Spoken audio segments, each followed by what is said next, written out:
Right. So last Thursday, we did the 71st shloka of the 18th Adhyay. And today we are doing 72 and 73. These are two of my most favorite shlokas. So I'm quite excited to do today's satsang. Let me start with chanting shlok number 72. Bhagavan uvacha Kachchidetat shrutam partha tvayekagren chetasa kachchidajnana sammoha pranashtaste dhananjaya. Bhagwan is saying, have you, O Arjun, heard this gospel of the Gita attentively? And has your delusion, born of ignorance, been destroyed, O Dhananjay, conqueror of riches? So in today's shlok, Bhagwan is using two names for Arjun. The first one he uses is Partha, which he has used before also, and Dhananjay. So every time Bhagwan chooses to address Arjun with a different name, there's always some reason why he chooses certain names over others. So let's take Parth. Partha means son of Prithi. Pritha is who? Kunti. So when Arjun was to be born, it seems that Kunti heard a divine voice which said that Arjun would bring fame to Kunti. And that is why his name was given as Parth. So here, of course, we know very well that Arjun was very famous as a Kshatriya warrior. He was very brave. He was a great archer. He had fought many battles. He had won many battles.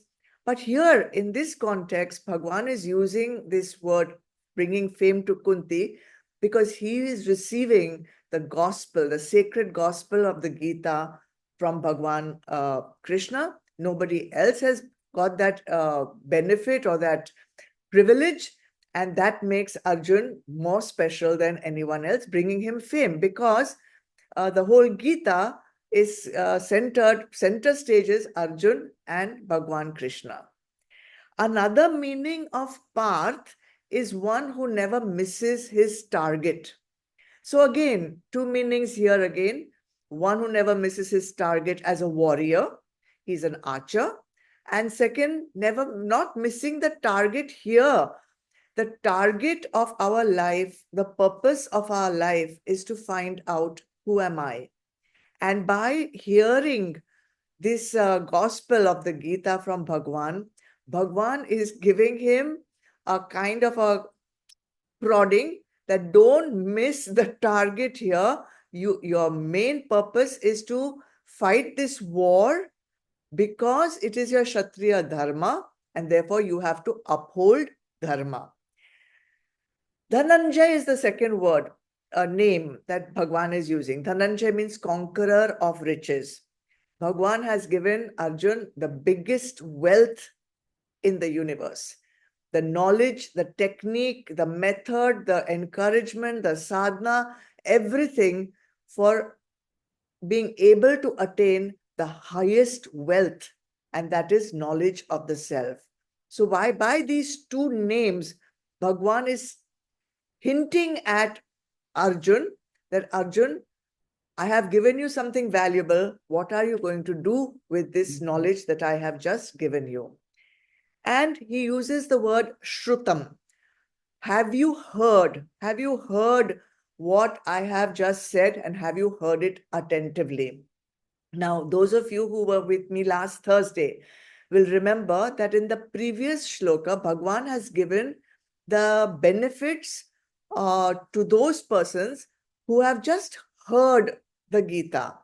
Earlier, he had talked about the benefit for those who teach the Gita. Then he had talked about the benefit for those who study the Gita.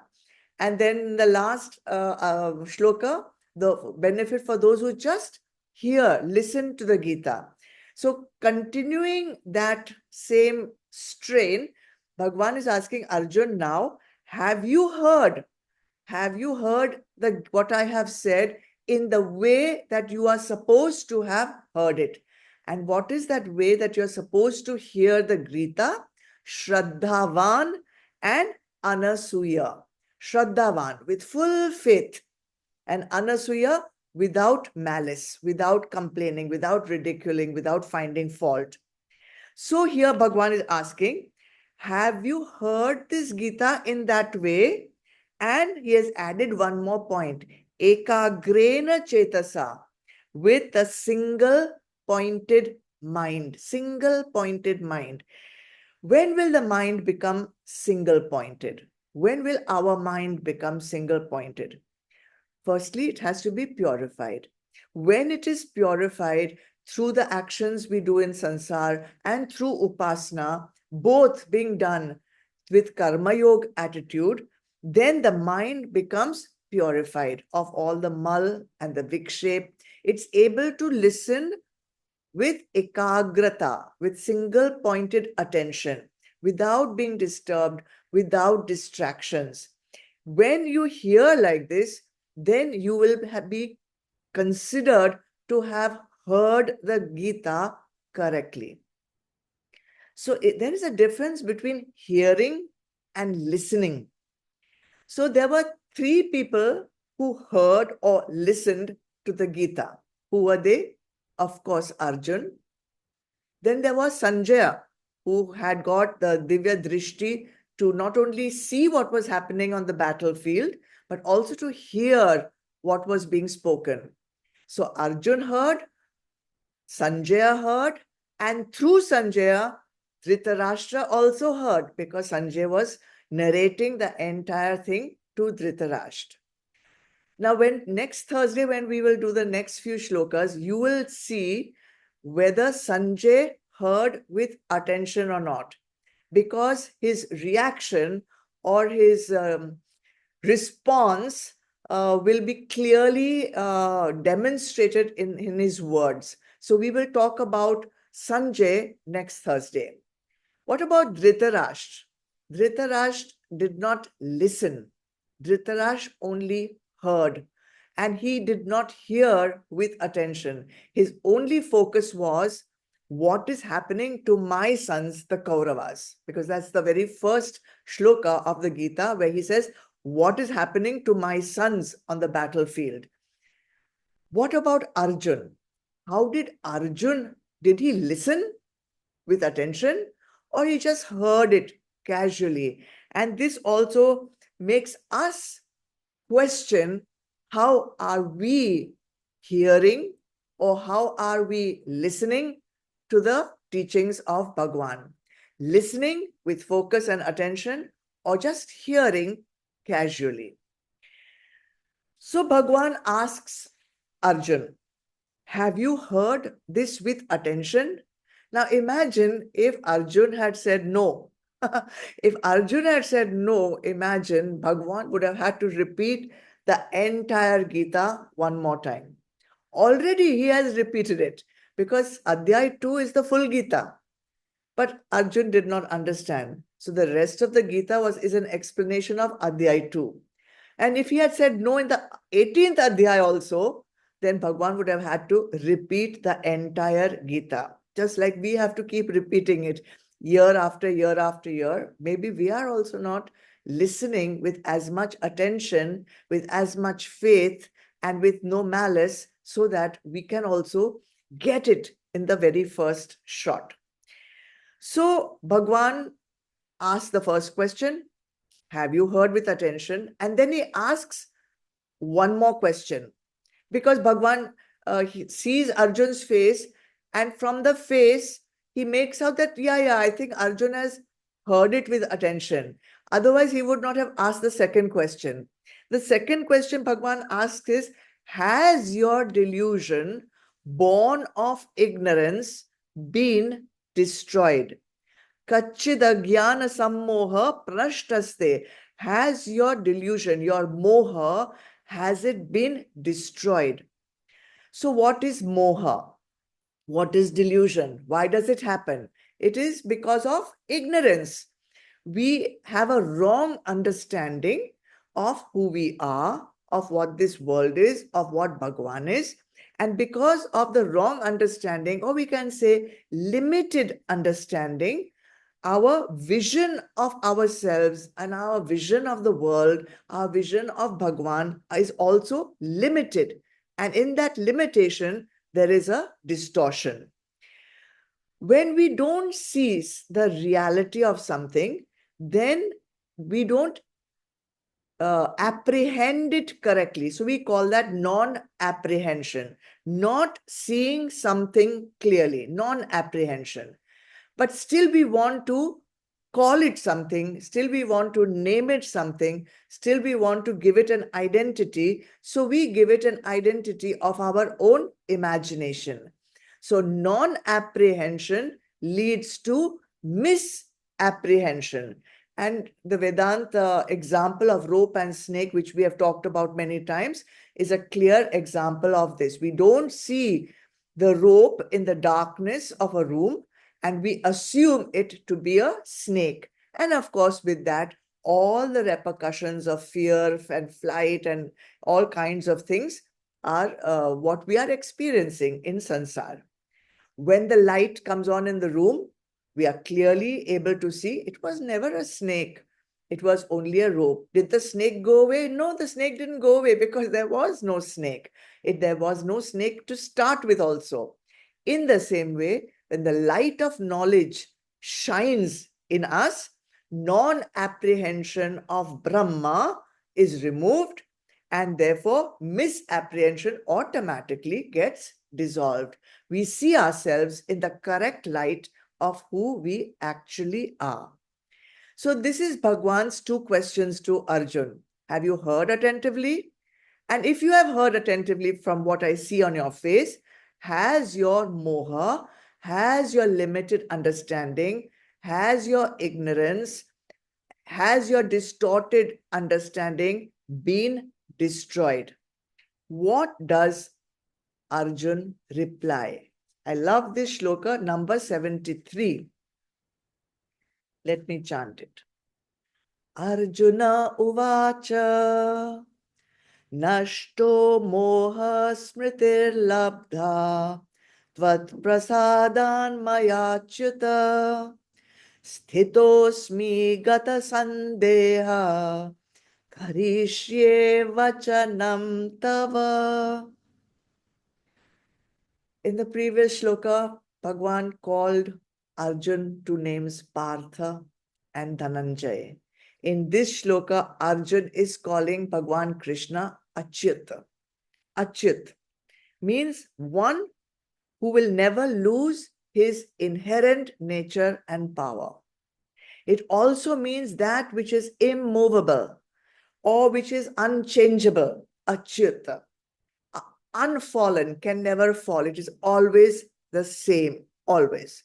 It's eternal, it's unchanging. And that is Bhagwan Krishna. For the first time, or maybe not for the first time, but with great conviction, Arjun now sees Bhagwan Krishna as Bhagwan, not as his Sakha, not as his charioteer, not as his friend, not as his relative, but as the divine himself, leading him on his chariot.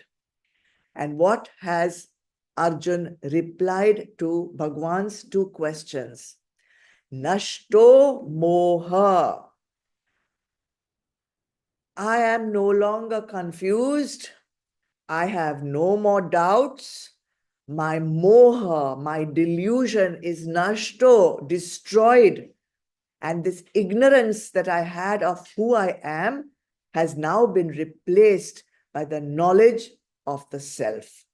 And there is no greater joy, I think, for a guru to hear his or her shishya say these words. Because the entire purpose of teaching is to help the shishya realize his true self. And when that happens, the guru would be overjoyed for the shishya.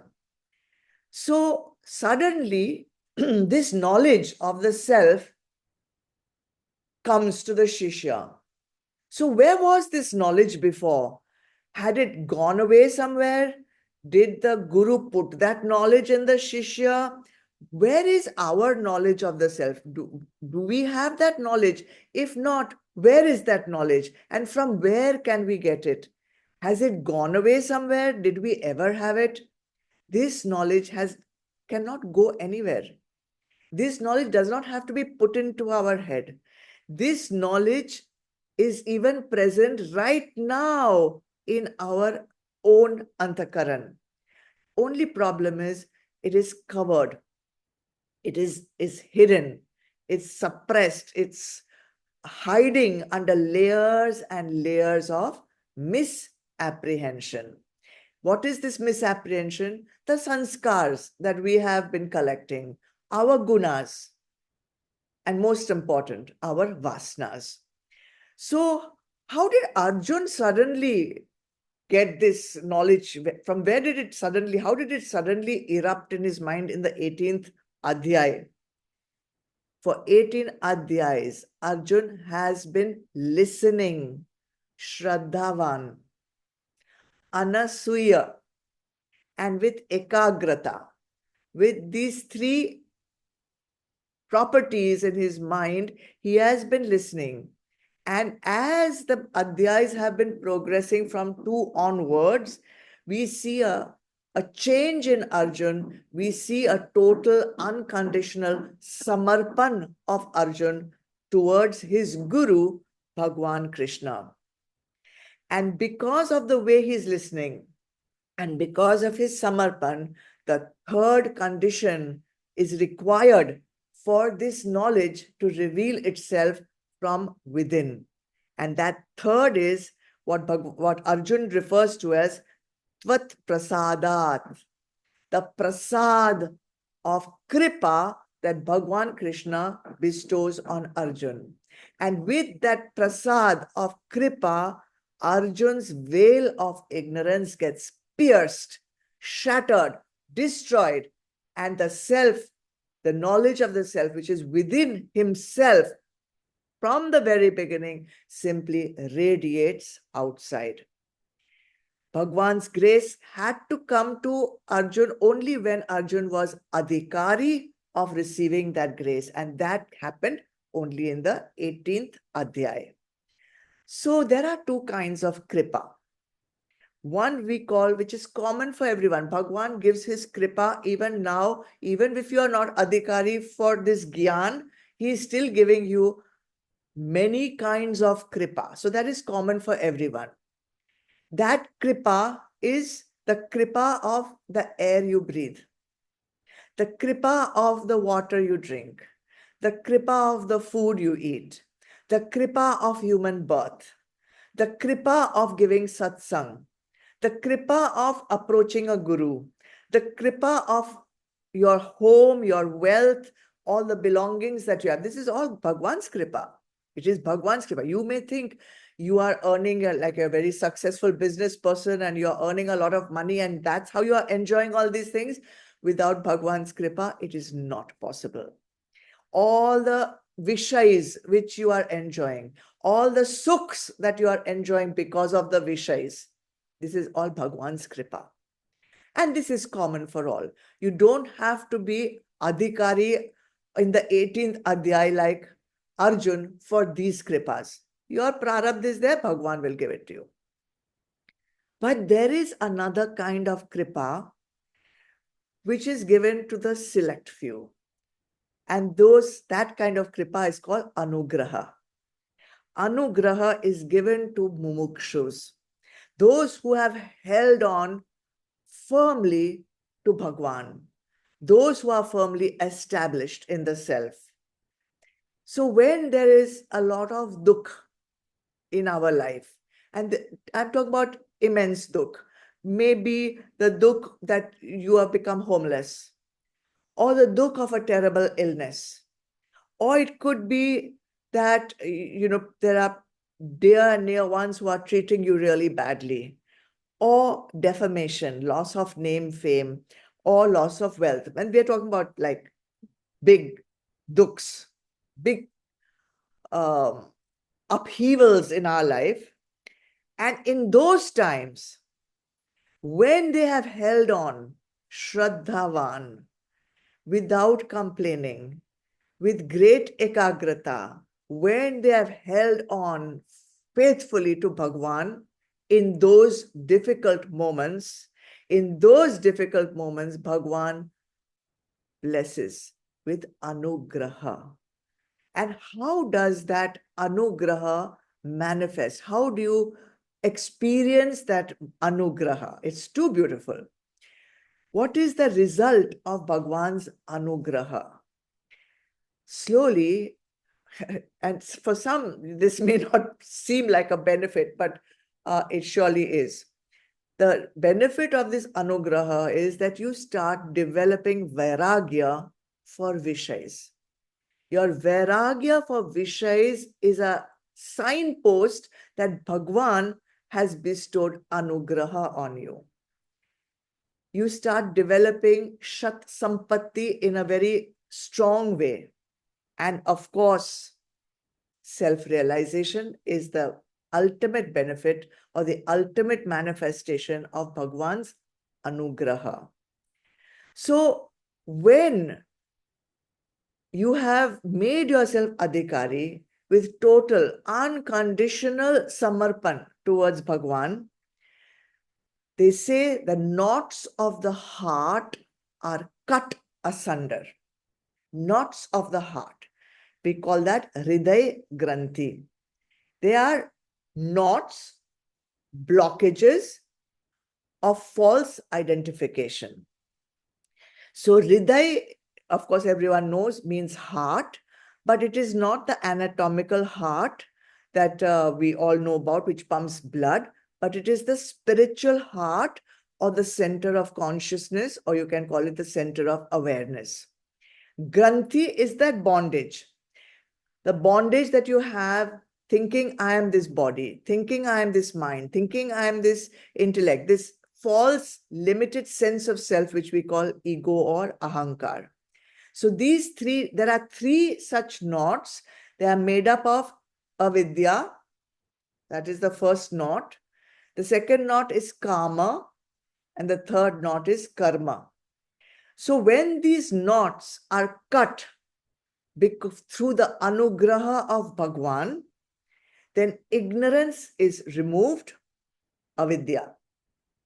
Kama, vasanas dissolve, all desires end, and all actions are performed as worship of Bhagwan. So when these knots are cut, ignorance, desire, and action are mastered, and knowledge of the self gets revealed. Nashto moha. Then what happens? When this happens, Bhagwan Arjun next gives a very beautiful explanation of his current condition. The next thing he says after Nashto Moha, he says, Smritir Labdha. Smritir Labdha. I have regained my memory. I have again remembered who I was, who I am. This knowledge was with me. I had forgotten it. My memory had blocked it out because of all this rubbish nonsense. I was thinking, I am this body, I am this mind, I am this intellect. Now, with this wrong understanding being destroyed, this memory of my true self, I have regained. Smritir Labdha. So if you remember when we did Adhyay 2, we did Ladder of Downfall. Remember that? Shlok 63. There Bhagwan says, from anger arises delusion. When you get too angry, you forget who you are. Delusion. From delusion, confusion of memory. You forget everything. All your knowledge also which you have learned, you'll forget. From confusion of memory becomes loss of reason. Buddhi stops working. And loss of reason, one goes to complete ruin, patan. Living as a human being, you display animalistic tendencies, animalistic behavior. So Bhagwan says, have you lost your moha now? Have you heard? Have you lost? Bhagwan says, Arjun says, yes, yes. My memory has come back. I know who I am now. I am not this limited being that I always thought up till this moment. Then what? Nashto moha, then smritir labdha. Smritir labdha, then sthitosmi. He says the next word, sthitosmi. I am stable. I am sthita. I am no longer running here and there. My mind is no longer running like the wind everywhere. It's no longer getting distracted. It's no longer getting disturbed. I'm firmly sthit, firmly established in the understanding of my true nature, my true identity. I no longer need any support of my senses. I don't need the support of my vishayas. I don't need any other support for me to be established in the self, for me to be established in the anand of the self. I don't even need any more sadhanas. I don't need jap, tap, nothing I need. I am experiencing the truth, and this experience of the truth can never, ever be taken away from me. So, what we have to understand is that there are three knots which are preventing us from experiencing ourselves as our true self with a capital S. Ignorance, desires, and our actions, which we take ownership of. Even if there is one vasana, even if it is a sattvic vasana, it is not going to allow you to experience yourself as your true self with a direct experience. So it will pull the mind outside. Vasana's job is to pull the mind into sansar, to pull the mind into vishayas, to pull the mind into acquiring things, which is the exact opposite of sthitosmi, being established in the self. So we had a nashto moha, Bhagwan, Arjuna is saying. Then came smritir labda, memory has come back. Then he said, sthitosmi, I am stable. And then he says, gata sandeha, I am free from all doubt. No more doubt. No questions now remain, because questions only arise out of doubt, or questions only arise out of curiosity. I have no more doubt and I have no more curiosity because I know, I know, I am. I know it. Sat, Chit, I know I am, and therefore I am in Anand. And therefore my intellect is established in the self. I have become quiet. I'm experiencing something within me which is so pure, which is so divine, that I don't need to go out for anything else. I don't need to know anything else. I am Gata Sande, free from all doubt. I have found my true nature, the center of all being. So the next step came. If I am free of all doubt, my memory has come back, I know who I am, I'm established in the self. Arjun declares, Karishye vachan tava. Karishye vachanam tava. I will do as you say. Thy will be done. Thy will be done. Unconditional surrender. It is, and this kind of surrender can only happen when delusion has been destroyed, when doubts have been destroyed, when you come out of Deha Nishtha and you get established in Brahma Nishtha. Only then all doubts will be cleared out, right? Only then you will be able to do as the Guru tells you to do, unconditionally and with conviction, with faith. So this is where Arjun is right now. And he has come a long way from Adhyay 1, where he was fully despondent. He has come a long way even from Adhyay 2, Shlok number 9, when he declared categorically, I will not fight. Na yotsya, I will not fight. And then he became silent, like a sulking child. Now he's clear. He's fully integrated. He's full. He's complete. He doesn't need anything else. He has found himself. He has found his peace. He has found his Anand. There is nothing in the world that can shatter that for him. And this is the positive message of the Gita. No matter how much dukh you have, no matter whatever your condition of life is, if you have the purity of mind, if you have the faith, if you have the intention, you can attain that secret knowledge of the Gita. You can attain the divine. That is in your hand. Most of us, we complain about the life that we live. We complain about the injustices. We complain about our dukhs. We complain about so many things that are not right. And we are waiting for everything to be right in our life. And then we will get what Arjun got in the 18th Adhyay. But look at Arjun. He is on a battlefield. And his army are his brothers, his guru, his ancestor, his senior people of his family, the head of his family who he reveres like a god. Do we have such dukhs in our life? Are we in such a situation? He got married to the person he loved or who he was so enamored by, and then he had to share his wife with 4 brothers. Do you have such problems? By the way, he also had 4 wives. We can't manage one. He's managing all 4. This is his condition. And in spite of all this, he hears the Gita once, and he gets nashto moha. This is the message we have to take from the Gita. How many times you want to hear it? And how many different books you want to hear the same message from? The message is already inside you. Remove the mal and the vikshep. Remove the vasanas. Remove the agyan. Remove all the stuff that we have only put covering the knowledge which is already in us. Yeah?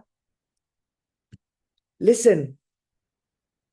Let this be the last time that you are listening to the Gita. Start living it. From listening, start living. And once you live it, you will see the benefit of it. You will automatically surrender to the knowledge. And when you surrender to the knowledge, anugraha will shower on you. That's it. Take that as your sadhana for the week. And next time, I'm hoping next Thursday, we will complete the 18th Adhyaya of Srimad Bhagavad Gita.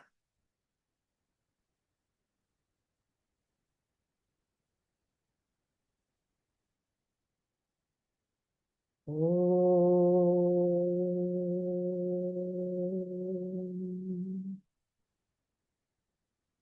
Om.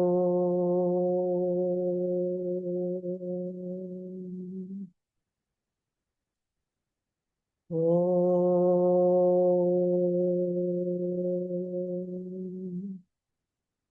Asatoma Sadgamaya Tamasoma Jyotirgamaya Mrityurma Amritam Gamaya.